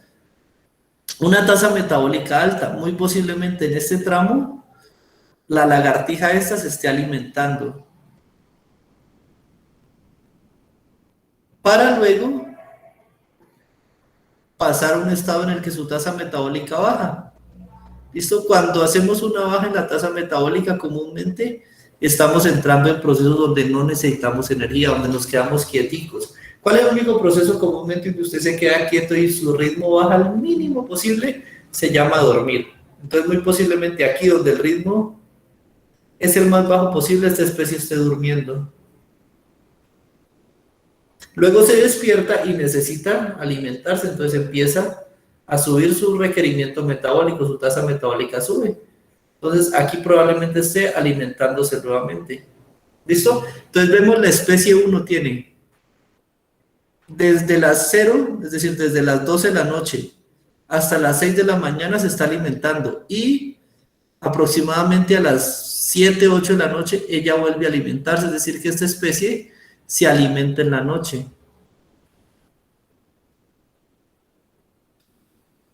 Y vamos a ver qué hace durante el día, desde las 8 de la mañana hasta las 6 de la tarde casi, ella duerme. Entonces esta especie durante el día duerme.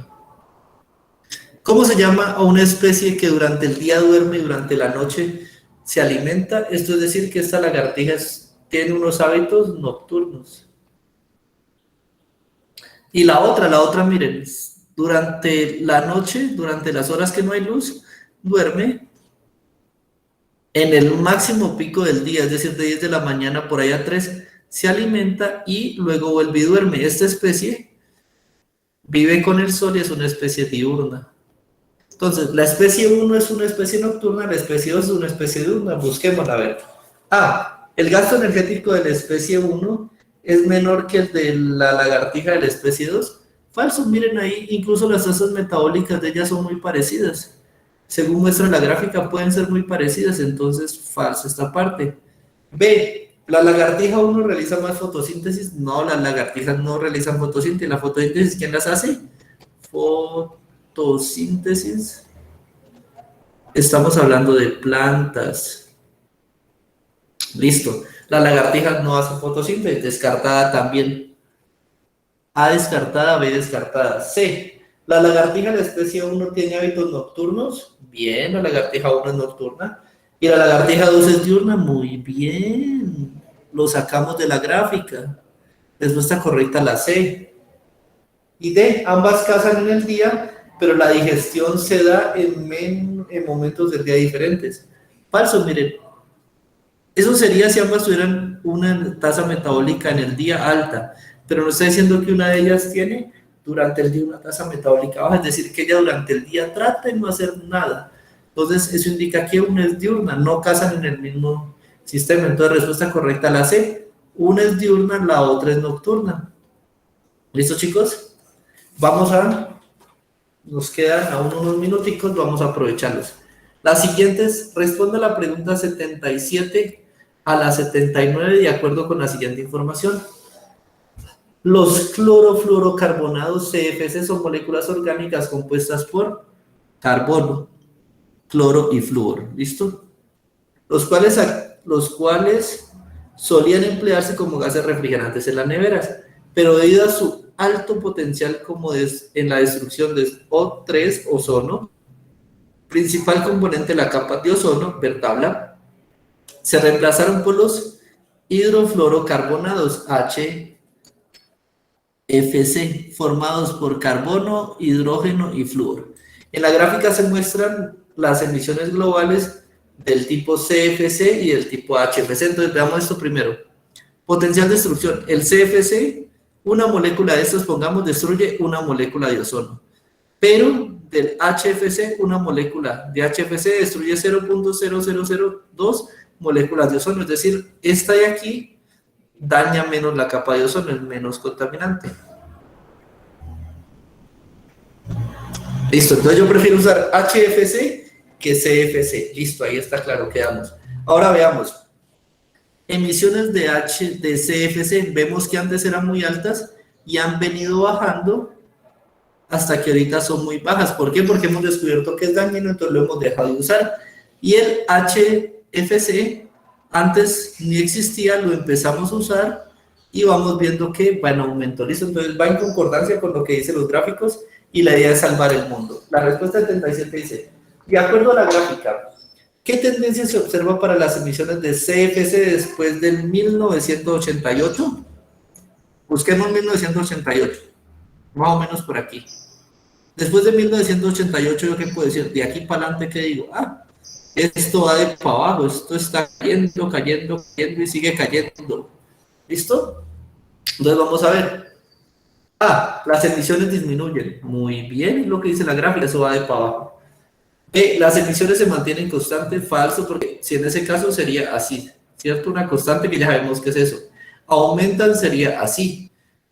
Las emisiones aumentan y disminuyen. Si hace una cosa, no puede hacer la otra. ¿Listo? Eso sería una gráfica que es así. Disminuye, aumenta, y en este caso no lo estamos viendo.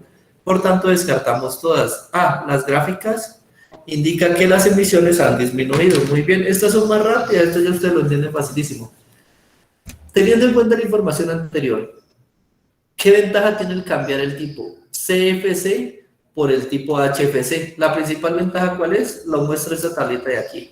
La principal ventaja es que el HFC es menos contaminante, es la única razón. ¿Listo? Porque ahí ni siquiera nos habla de costo de producción, solo nos habla de que sea menos contaminante.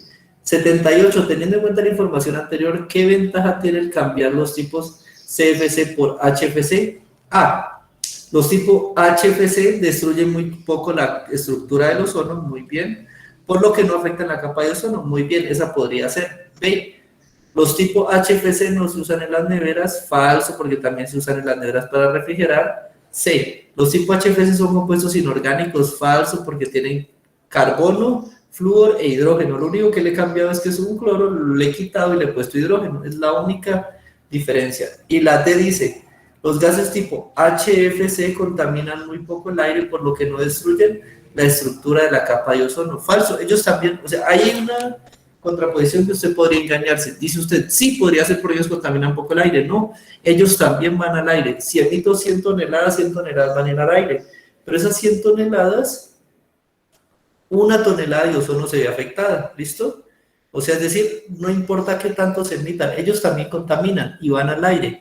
Pero efectivamente no destruyen la capa de ozono, pero se contamina muy poco, esa es la parte falsa, ¿listo? No destruyen la capa de ozono, pero sí contaminan. Entonces, respuesta correcta, la A, que tiene el doble visto.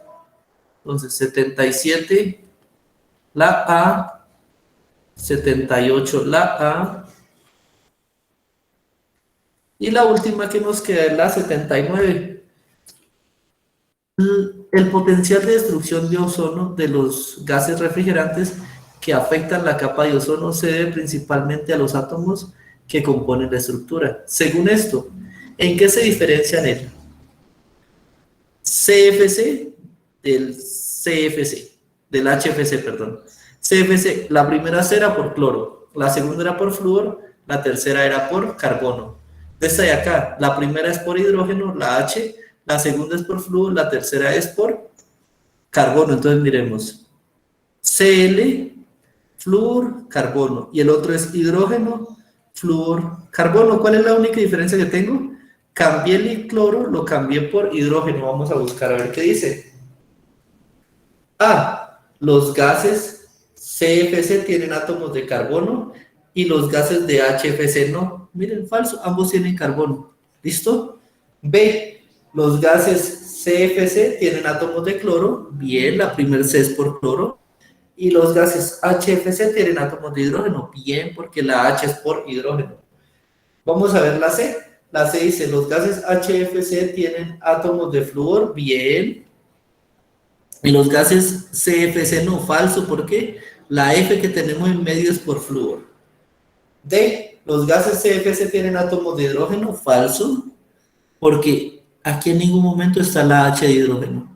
Y los gases HFC tienen átomos de flúor, sí los tienen, ahí están, pero la parte incorrecta es esta. ¿Listo? Respuesta correcta que tendríamos sería la B. 79. B. ¿Listo, chicos? Y ahí habríamos concluido toda la presentación del día de hoy, habríamos concluido todo el cuestionario 4, que es al que ustedes ya se enfrentaron. Para mañana, como dijo Jennifer, creo que fue, tendremos el cuestionario 5. ¿Listo, chicos? Entonces, para mañana, por favor, lo resuelven en el Classroom, lo suben al simulador y quedo pendiente de esa información. ¿Listo, chicos?